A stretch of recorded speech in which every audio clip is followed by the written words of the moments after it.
지금 여기 옆에 미리 해놓은 것들도 보실 수 있지만 요 본 수로에서 이제 각 두둑으로 물이 분리돼서 나가게끔 이제 관수 설비들을 먼저 설치를 해 볼 겁니다. 물결이 2개 정도가 있는데 이 2개가 다 이렇게 표시가 될 정도로 깊게 밀어 넣어 주시면은 이 정도면은 충분히 강한 연결이 됩니다. 이 상태로만 있어도 어지간해선 빠지지 않습니다. 이렇게 2개가 보이고 저기도 2개가 보이고 끼우고 이렇게 이 밸브를 돌려주면 이렇게 더 돌아가지 않는 느낌이 옵니다. 그리고 이렇게 끝까지 조여주면 관수 밸브는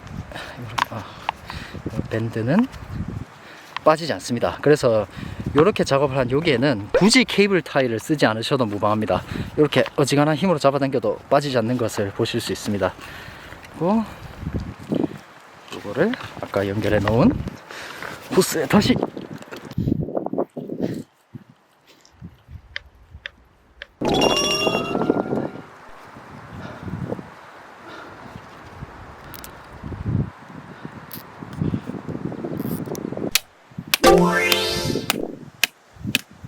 관소스가 정확하게, 그러니까 점적 관수가 정확하게 정중앙에 위치할 수 있게끔 고추 형태 같은 걸 하나 꽂아 놓고 마지막에 이렇게 관소스를 연결을 할 겁니다.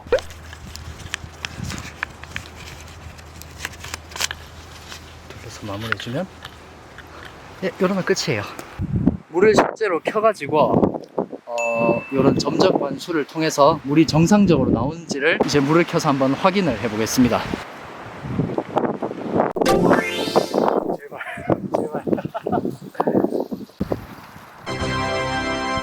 오케이.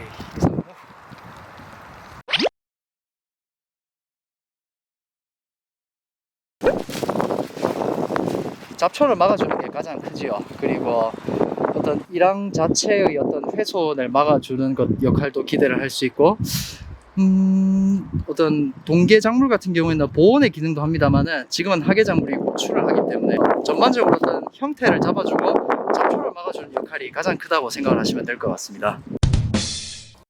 바람이 많이 불었을 때 비닐이 날아가면 안 됩니다. 바람이 워낙 강하기 때문에 조그만 틈이라도 있으면 아래쪽에서 바람이 계속해서 들이치기 때문에 결과적으로 시간이 지났을 때 멀칭이 좀 망가질 수가 있고요. 팽팽하게 만들어준 다음, 지금도 바람 때문에 좀 잡기가 어려운데 이렇게 구멍이 일항의 정 가운데에 오게 하면서 최대한 팽팽하게 당겨준다. 요게 이제 멀칭을 할 때의 좀 핵심이라고 말씀을 드리고 싶습니다. 앞쪽에서 나온 걸로 모자라서 끝까지 지금 물이 밀려나오고 있기 때문에 수압이 좀 충분하다는 증거.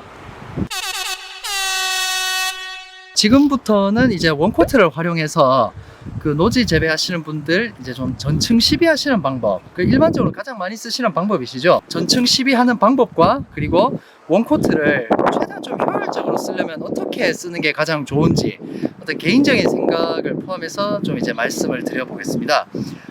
조금 전에 이제 선상의 비료를 시비하는 모습을 보셨습니다. 선상 시비라 하면 이제 작물이 심겨지게 되는 부분들에 비료가 이제 좀 집중적으로 위치를 하게 됨으로써 이제 최대한 효율성을 극대화시킨 어떤 시비 방법이라고 하실 수 있습니다. 그리고 지금은 좀 실험을 위해서 정확한 어떤 비료의 효과를 봐야 되기 때문에 또 이런 당연히 선상 시비 방법을 저는 채택을 했고요. 하지만 실제 농가에서 재배를 하시는 분들 같은 경우에는 이렇게 선상으로 비료를 다 따라서 시비해라 라고 하시면은 그거는 엄청난 시간과 노동력의 투입이 필요하게 됩니다. 그래서 사실상 현실적인 방법이라고는 말씀을 드리기가 어렵죠. 저는 실험용이니까 면적이 그렇게 넓지도 않고 일항이 그렇게 많지도 않습니다. 하지만 실제 농가에서는 일항이 수십 수백 개가 될 수도 있고 그리고 면적이 몇천 평, 몇만 평이 되시는 경우도 굉장히 많기 때문에 이렇게 선상 시비를 하는 거는 함부로 추천드리기가 어렵습니다. 그래서 이런 경우에는 전층 시비를 하는 거를 많이 좀 추천을 드리고 싶은데요.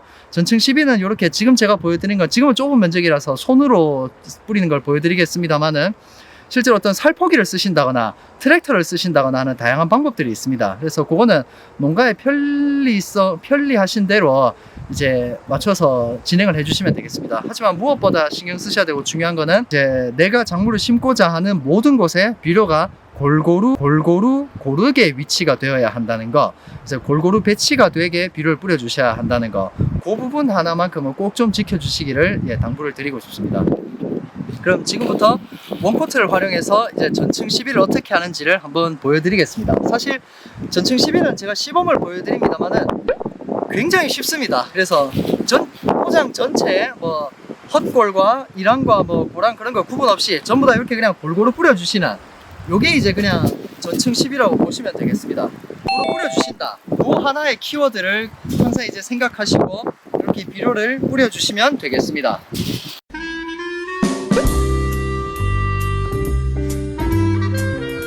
이렇게 땅에 비료가 골고루 위치하게 뿌렸다, 한쪽으로 뭉친 게 없다, 그러면 충분히 이제 잘 뿌려주셨다 라고 생각을 하시면 될 것 같고요. 원코트를 그러면 어떻게 쓰는 게 가장 효율적인가, 이 부분에 관한 설명을 한 번 더 좀 드리고 싶습니다. 사실 원코트 같은 경우에는 180일 용출형 비료이기 때문에 이거 하나만 사용을 하셔도 작물의 어떤 생육부터 수확까지 모두 다 커버를 할 수 있는 그런 비료라고 말씀을 드릴 수 있겠습니다. 그래서 원코트 하나만 쓰셔도 문제가 없냐라고 말씀하신다면 예, 문제는 없습니다. 괜찮아요. 그런데 다른 문제가 생기죠. 뭐냐면은 원코트 자체의 어떤 가격이 비싸다는 어떤 태생적인 한계가 있습니다. 그래서 전체적인 작물의 생육 기간 동안 양분을 커버하는 걸 전량을 원코트로 사용을 한다. 그러면 일반적인 복합 비료라든가 완효성 비료라든가 쓰는 것에 비해서는 상당한 어떤 가격적 부담이 생기게 됩니다. 그리고 실제로 저희 조비에서도 파는 어떤 단한번이라든가 도전 완효성, 뭐 단한번 오케이 이런 비료들 같은 경우에도 한 100일 정도까지는 충분히 어떤 생육과 수량의 수확 때까지 양분 커버가 가능한 비종들이 많이 있습니다. 그런 비료들에 비해서 이런 원코트는 비교적 비싼 가격이기 때문에 조금 가격에서 부담을 느끼실 수 있습니다. 그래서 제가 개인적으로 추천드리는 방법은 밑거름을 주실 때 일반 어떤 복합 비료라든가 완효성 비료를 쓰십시오. 그 기존에 쓰시던 비료들이 많이 있으실 겁니다. 원하시는 비료를 그대로 쓰시되 150평에서 200평 그 정도 면적의 원코트 한 포대를 섞어서 이제 주시는 겁니다. 이렇게 되면은 일반적인 복합 비료들과는 좀 속도가 많이 느리게 나오지만은 작물을 재배하다 보면은 추비를 해야 되는 경우가 당연히 오게 됩니다. 재배 기간이 긴 어떤 작물을 재배하신다면은 그럼 추비를 당연히 하시고 계시리라 믿고 있습니다. 실제로 필요도 하고요. 그럴 때 이제 원코트를 밑거름할 때 추가로 섞어서 주셨다. 그렇다면은 추비의 어떤 횟수를 상당히 많이 줄여줄 수 있더라. 실제로 시설 재배질 하시는 분들이나 노지 재배하시는 분들이나 아마 이런 현상 느끼셨을 겁니다. 나는 분명히 오래가는 완효성 비료를 줬고 그리고 추비까지 하고 있는데 어느 시점에 비절 현상이 오는 거를 분명히 보셨을 겁니다. 이런 식으로 아무리 꼼꼼하게 비료를 주고 어떤 양액을 밀어 넣어 주고 한다고 하더라도 그 일시적인 비절 현상이 오는 거는 막아주기가 상당히 어렵습니다. 그럴 때 이제 밑거름 주실 때 원코트를 같이 주셨다면은 땅 속에서 계속해서 용출이 되고 있기 때문에 그런 비절 현상들을 굉장히 높은 빈도로 예방을 해줄 수 있다. 영양제 사용 횟수라든가 어떤 4종 복합 비료를 주는 횟수라든가 이런 것도 많이 줄여주실 수 있고 비료 포대에도 보시면 아시겠지만은 굉장히 다양한 종류의 미량 요소가 함께 포함이 되어 있기 때문에 어떤 노동력이라든가 추가적인 돈이라든가 그런 거를 줄여줄 수 있다는 점에서 밑거름을 뿌리실 때 원코트를 한 200평에 한 포 정도 섞어서 뿌리신다면은 이제 큰 장점으로 작용을 할 수 있지 않겠나 그렇게 생각이 됩니다.